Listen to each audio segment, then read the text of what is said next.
God did not design this brain to deteriorate. And yet the tragedy is we see so many minds deteriorating. The mind was actually designed to get brighter and smarter with age. And so the million-dollar question is, why are brains deteriorating?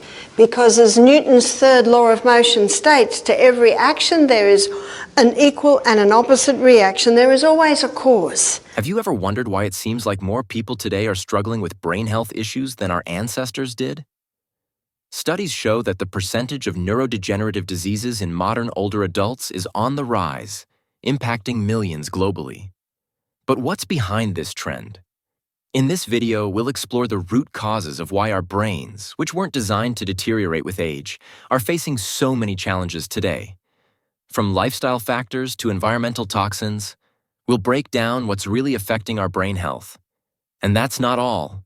We'll uncover the myths created by Big Pharma and share actionable steps you can take to maintain a healthy brain. If you're ready to take charge of your mental health and future, stay with us till the end. Now we're going to have a look at a couple of neurotoxins. One is mercury.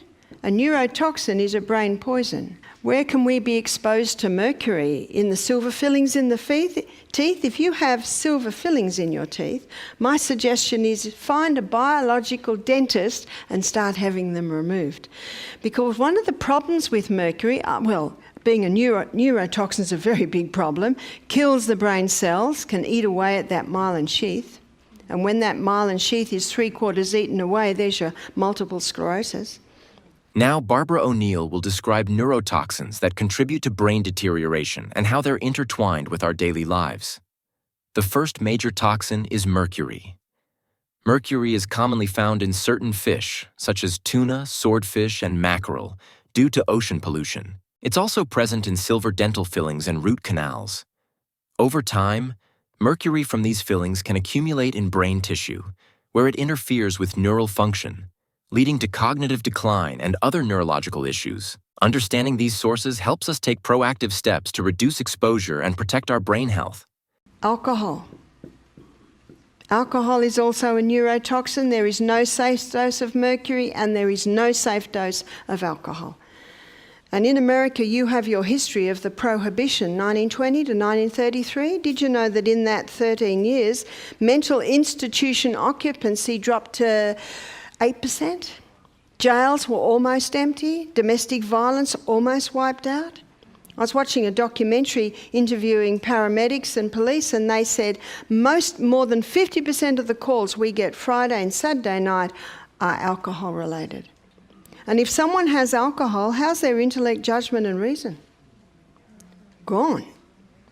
Why alcohol is considered a neurotoxin?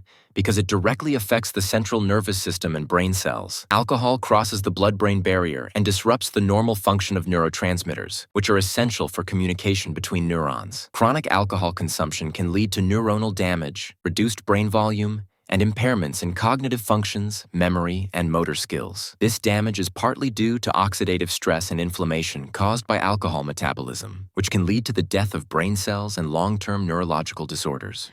Drugs never cure disease, they just change the form and location of disease. I acknowledge that in a crisis a drug can save a life. No, we're talking about disease. Drugs never cure disease. They might bring some relief, but they will never cure. It's nature, and nature alone has the power to heal.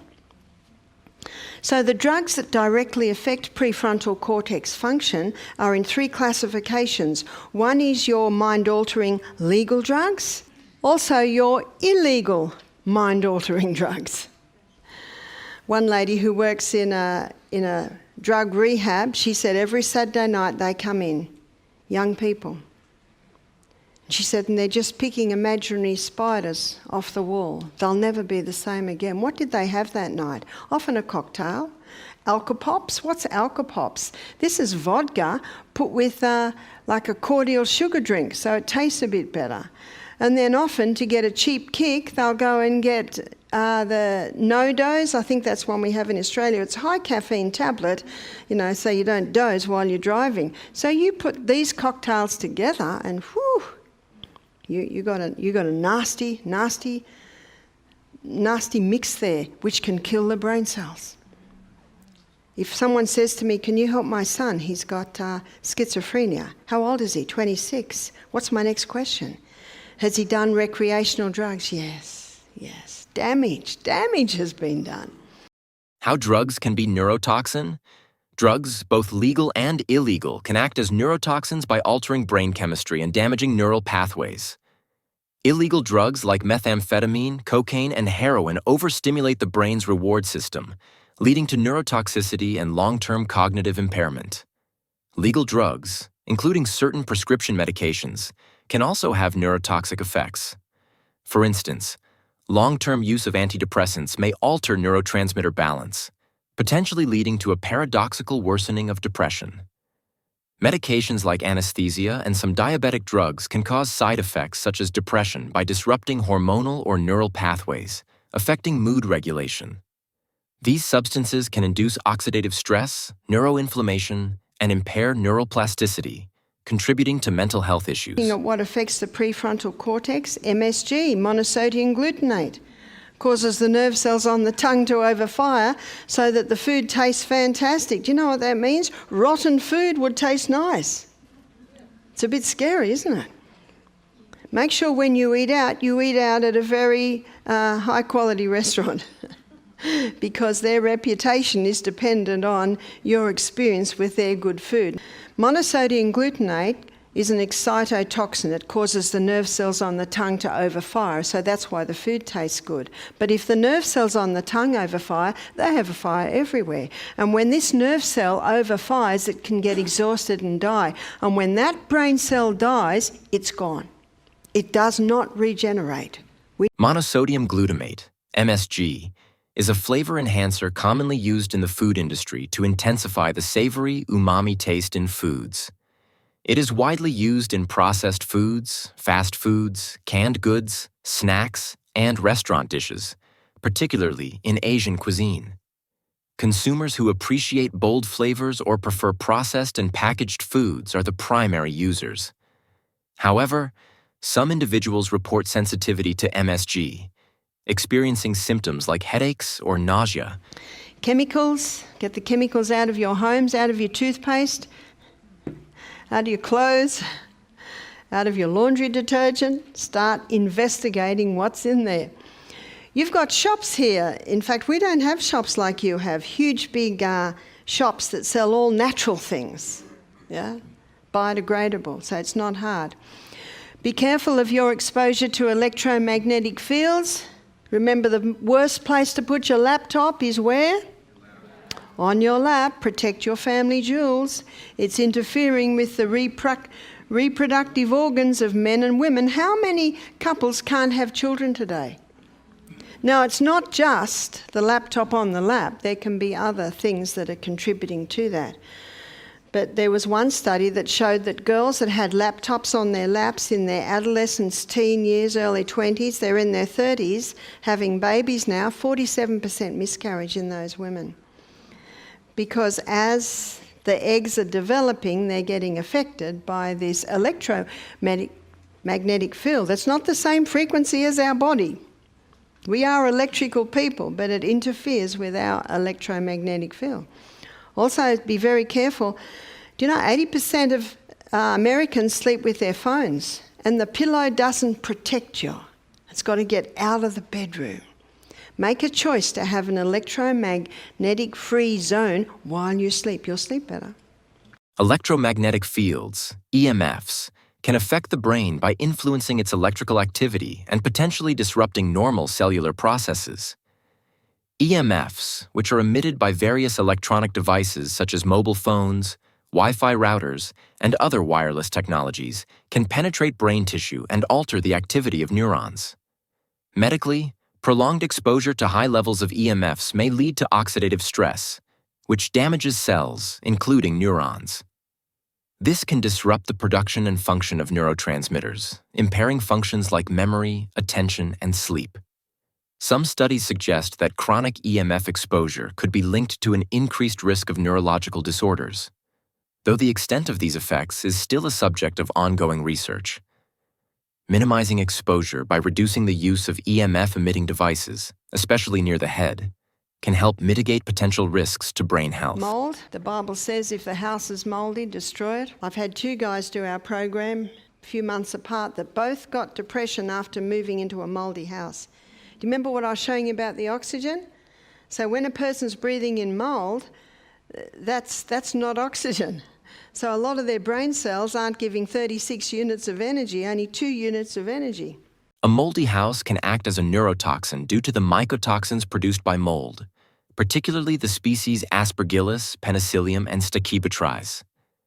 These mold spores release mycotoxins into the air, which can be inhaled or absorbed by the skin. Once in the body, these toxins can reach the brain and cause a range of neurological effects.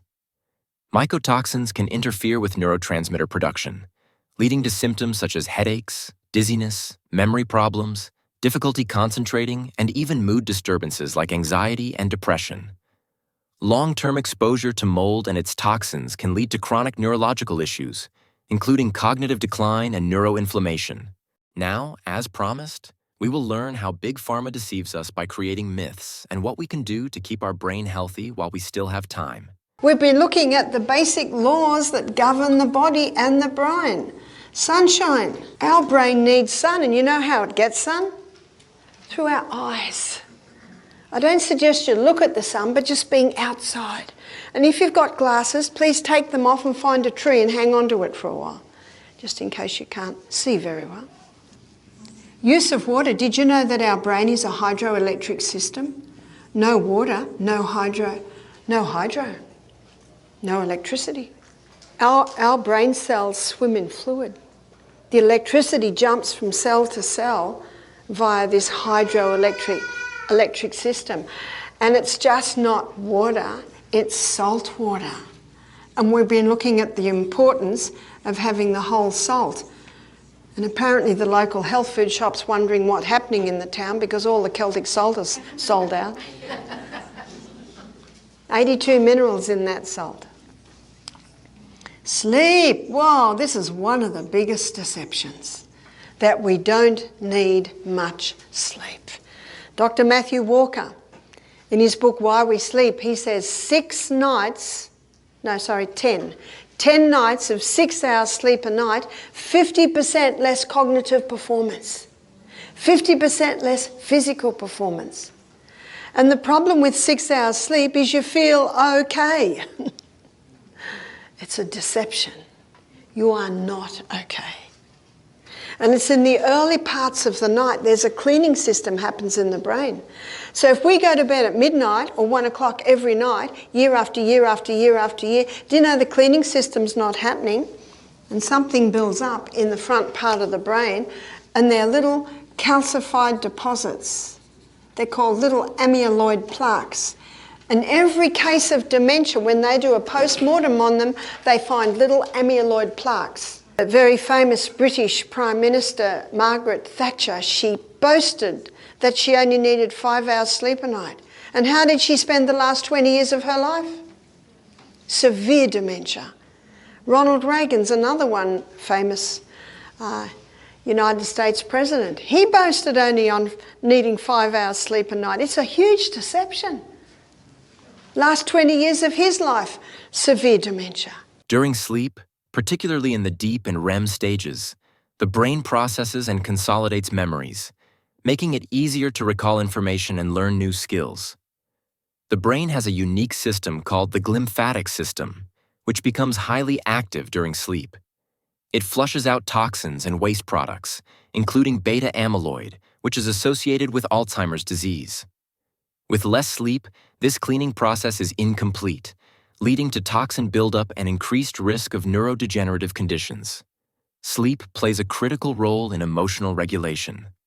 A lack of sleep can result in heightened emotional reactivity and mood disorders, such as anxiety and depression, as the brain struggles to manage stress and emotional responses effectively. Sleep is the time when the body undergoes most of its physical repair, including muscle growth, tissue repair, and hormone synthesis. Inadequate sleep disrupts these processes, leading to fatigue, weakened immune function, and increased vulnerability to chronic diseases. Chronic sleep deprivation, defined as consistently getting less than the recommended 7 to 9 hours, is linked to a higher risk of heart disease, diabetes, obesity, and reduced life expectancy. Sleep is essential for metabolic regulation and hormonal balance, both of which are crucial for overall health. Abstain. Here is a huge deception. A huge deception is there, and just about every television program. I know in Australia we don't watch a lot of television, but sometimes we'll watch a documentary and you see the ads. The most beautiful models drinking their coffee saying, oh, this is so good. It is not good. You know what that caffeine does? It disrupts the neurotransmitters in the brain. And when it disrupts the neurotransmitters in the brain, it causes a chemical imbalance in the brain. They don't tell you that on the coffee packet, do they? And what's depression? What's a term for depression? A chemical imbalance in the brain. I used to work in a psych hospital. They're drinking coffee all day. So why do they give them coffee? Because guess who's drinking coffee? The nurses and the doctors. So why don't they have mental illness? I won't tell you all, but I can tell you now quite a few do. I was shocked how many are on medication themselves. Lady got very upset with me one day. She said, I'm a psych nurse, I'm not on medication. I said, I'm so glad. And I'm not saying all are, but there is an element. Inhale. This prefrontal cortex is part of the brain, and the brain has 1 trillion cells. And every single one of those cells has an energy cycle in it. Here is a brain cell, and the energy cycles are in here. And if that brain cell can get oxygen, it'll give you 18 times more energy. Nutrition. What nutrition does the brain need? We've looked at the 3 essential nutrients this week. The 3 essentials are fibre. Fibre slowly releases the glucose, so it gives a nice steady supply. Your best are your vegetables, your fruit, all your plant foods. Protein, best proteins are the plant proteins, your legumes, your nuts and seeds. Fats. One of the biggest deceptions given to mankind over the last 30, 40 years is this fat-free diet. It's a crazy diet. Because the fattiest organ in the body is the brain. Every organ in the body, every cell in the body, has a membrane around it which is 50% fat, but not the brain. The brain is 70% fat. And that other 30% comes from this little fatty sheath that surrounds the nerve cell. And that fatty sheath is a myelin sheath. It conducts the messages through, it insulates, it protects, and it nourishes the nerve cell. So it's a protection that God put there against what he knew would be exposed to today, chemicals, heavy metals, etc., etc. So if someone's on a fat-free diet, they're on cholesterol-lowering medication because that's like a fatty cholesterol that protects that. So let's say they're on a fat-free diet, cholesterol-lowering medication, and they're eating tuna 3 times a day because they want to put on muscle, and tuna is well known to have mercury in it. And they've got mercury fillings in their mouth. There's no protection. That mercury starts to eat away at that. That's a big contributing factor to multiple sclerosis, Parkinson's disease, dementia and Alzheimer's. Now we've been told, stop the coconut oil, it's a saturated fat, it'll give you heart disease, is that right? Does the Bible talk about coconut oil? No, it doesn't, because no coconuts were grown where the Bible was written. But the Bible talks about olive oil. So what does the Bible say about olive oil? It's good. Moderation. We can be eating the best food on the planet, but if we overdo it, it can turn to poison in our gut. And the last is exercise. When we exercise, we increase the circulation of the blood to the brain. The brain, though only about 2% of body weight, consumes around 20% of the body's oxygen. Inhaling deeply enhances oxygenation of the blood, improving cerebral oxygen levels crucial for neuronal function and reducing oxidative stress, which can otherwise damage brain cells. Controlled breathing also modulates the autonomic nervous system and mitigating chronic stress's negative impact on the brain. Eating in moderation maintains glucose homeostasis, preventing hyperglycemia that can lead to insulin resistance, which is linked to neurodegenerative diseases like Alzheimer's. A balanced diet provides essential nutrients, such as omega-3 fatty acids, antioxidants, and vitamins, which are critical for maintaining neuronal integrity and synaptic plasticity. Regular exercise induces neurogenesis, particularly in the hippocampus, through the release of brain-derived neurotrophic factor, BDNF. It also enhances cerebral blood flow, reducing inflammation and improving vascular health, which is vital for preventing cognitive decline. We hope you now understand what benefits and harms your brain. Let's recap what we've learned. To maintain a healthy brain, we should protect it from harmful substances and factors like mercury, alcohol, drugs, MSG, monosodium glutamate, chemicals, EMFs, electromagnetic fields, and mold. For optimal brain health, it's essential to get daily sunshine, stay hydrated, ensure adequate sleep, be mindful of media influence, inhale sufficient oxygen, consume a balanced diet in moderation, and exercise regularly. If you found this video informative, please like and subscribe to our channel for more valuable content.